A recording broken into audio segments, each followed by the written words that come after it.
Welcome student, this is your history class 8 chapter 3 part 1 and your chapter name is Ruling the Countryside. The company becomes the Diwan. On 12 August 1765, the Mughal Emperor appointed the East India Company as the Diwan of Bengal. The actual event most probably took place in Robert Clive's stand with a few Englishmen and Indian as witness. But in the painting above, the event is shown as a majestic occasion taking place in a grand setting. The painter was commissioned by Clive to record a memorable event in Clive's life. The grant of Diwani clearly was one such event in British imagination. Company दीवान बन गई। 12 अगस्त 1765 को मुगल बादशाह ने east India company को बंगाल का दीवान तैनात कर दिया। इस बात की पूरी संभावना है कि यह घटना मुट्ठी भर अंग्रेजों और हिंदुस्तानियों की मौजूदगी में रॉबर्ट क्लाइव के तंबू में घटी होगी, लेकिन ऊपर दिए गए चित्र में इस घटना को एक भव्य समारोह के रूप में दिखाया गया है। यह चित्र उस चित्रकार ने बनाया है जिसे रॉबर्ट क्लाइव ने अपने जीवन की यादगार घटनाओं को चित्रित करने का जिम्मा सौंपा था। बंगाल की दीवानी हाथ आ जाने अंग्रेजों के लिए निश्चय ही एक बड़ी घटना थी। As Diwan, the company became the chief financial administrator of the territory under its control. Now it had to think of administering the land and organizing its revenue resources. This had to be done in a way that could yield enough revenue to meet the growing expenses of the company. A trading company had also to ensure that it would buy the products it needed and sell what is wanted. दीवान के तौर पर company अपने नियंत्रण वाले भूभाग के आर्थिक मामलों की मुख्य शासक बन गई थी। अब उसे अपनी जमीन का शासन चलाने और आमदनी को व्यवस्थित करने का रास्ता ढूंढना था। इसके लिए उसे एक ऐसा रास्ता ढूंढना था जिससे कंपनी के बढ़ते खर्च को पूरा करने के लिए काफ़ी आमदनी जुटाई जा सके। व्यापारिक कंपनी के नाते उसे यह ख्याल भी रखना था कि वह अपनी ज़रूरतों की चीज़ें खरीदती बेचती रहे। Over the years, the company also learned that it had to move with some caution.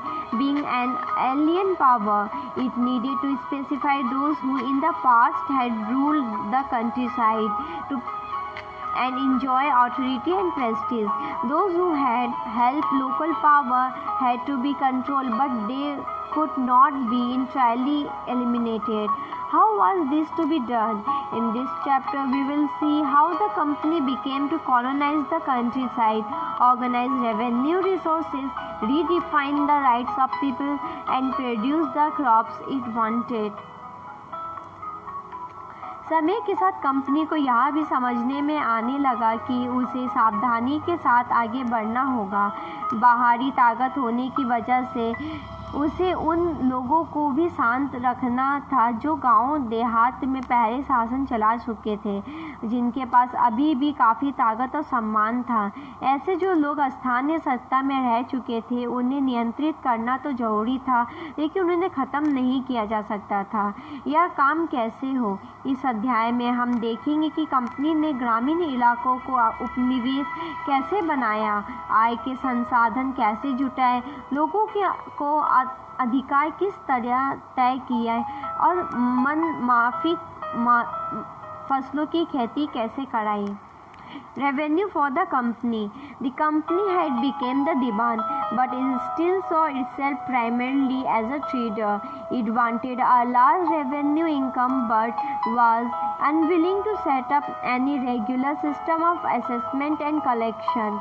The effort was to increase the revenue as much as it could and buy fine cotton and silk cloth as cheaply as possible.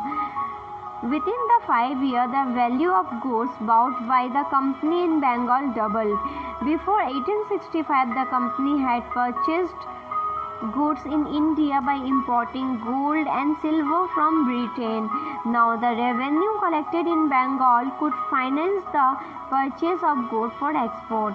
Soon it was clear that the Bengal Bengal economy was facing a deep crisis. Artisans were deserting village since they were being forced to sell their goods to the company at low prices. Peasants were unable to pay the dues that were being demanded from them. Artisanal production was in decline, and agriculture cultivation showed signs of collapse. Then, in 1770, a terrible famine killed 10 million people in Bengal. About one-third of the population was wiped out.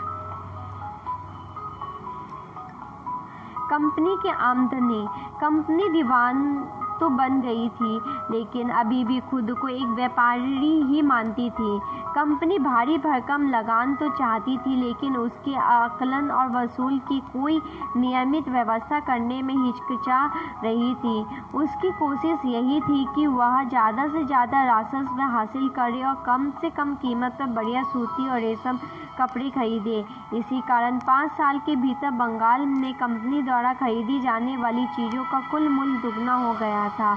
1865 से पहले company Britain से सोना और चांदी का आयात करती थी और इन चीज़ों के बदले सामान खरीदती थी। अब बंगाल में इकट्ठा होने वाले पैसे से ही निर्यात के लिए चीज़ें खरीदा जा सकती थी। जल्द ही यह जाहिर हो गया कि बंगाल की अर्थव्यवस्था एक गहरे संकट में फंसती जा रही है। कारीगर गांव छोड़कर भाग रहे थे, क्योंकि उन्हें बहुत कम कीमत पर अपनी चीज़ें कंपनी को जबरन बेचनी पड़ती थी। किसान अपना लगान नहीं चुका पा रहे थे, कारीगर का उत्पादन गिर रहा था और खेती चौपट होने की दिशा में बढ़ गई थी। 1770 में बड़े अकाल ने बंगाल में 1 करोड़ लोगों को मौत की नींद सुला दी। इस अकाल में लगभग 1/3 आबादी समाप्त हो गई। This is the end of this video. We will continue this chapter in next video. If you have any doubt, please let us know. We will try to clear your doubts in another video. अगर आपको कोई संदेह है तो कृपया करके हमें बताइए। हम अगले वीडियो में आपके संदेह को दूर करने का प्रयास करेंगे।